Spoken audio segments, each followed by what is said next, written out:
আপনারা দেখছেন সবুজবঙ্গ নিউজ। যদি তোমার ডাক শুনে কেউ না আসে তবে একলা চলো রে। পাহাড়ের রাজনৈতিক সমীকরণ উত্তর পূর্বে রাজ্যে ত্রিপুরায় একদিকে জিতেন্দ্র চৌধুরী, অন্যদিকে প্রদ্যুৎ কিশোর দেববর্মা এবং কংগ্রেসের যে পাহাড়ি এলাকাতে নেতা রয়েছেন দিবাচন্দ্র রাংখল, এই তিনজন হেভিওয়েট নেতা কোন পথে এগিয়ে যাবে এটাই শুধু দেখার বিষয় রয়েছে।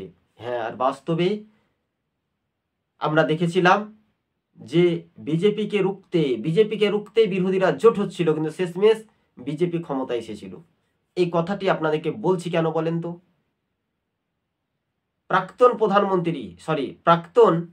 মুখ্যমন্ত্রী বিপ্লব দেব বলেছিল সবকা সাথ সবকা বিকাশ।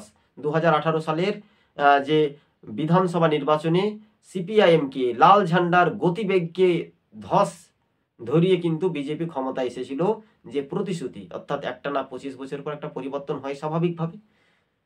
কিন্তু এই যে ত্রিপুরার উত্তর পূর্বে রাজ্যের পাহাড়ে 20টি বিধানসভায় কিন্তু একেবারে চমক মেন ফ্যাক্টর হয়েছিল প্রদ্যুৎ কিশোর দেববর্মা,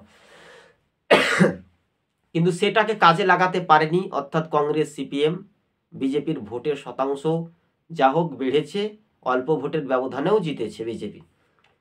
ধরুন 500 ভোট কেটেছিল কে? তৃণমূল। 200 ভোট কেটেছিল কে? তৃণমূল। 1000 ভোট কেটেছিল কে? মোথা।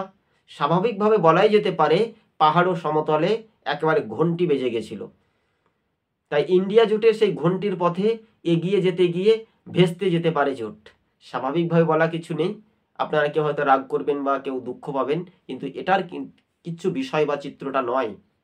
আপনি খেয়াল রাখবেন, আপনি ঠিক খেয়াল রেখে কাজ করবেন, দেখবেন উত্তর পূর্বের রাজ্যে যখন জোটের সওয়াল হয়েছিল, বিরোধী ভোট ভাগ বসিয়ে কে ক্ষমতা এসেছিল বলেন? বিজেপি।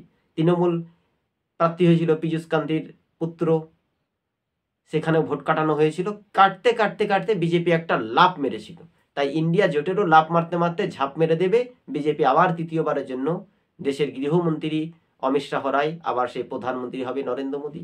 এটাই ছিল আজকে বাস্তবে আমাদের আলাপ আলোচনা। প্রিয় দর্শক বন্ধু, সকলে ভালো থাকুন, সুস্থ থাকুন, ধন্যবাদ।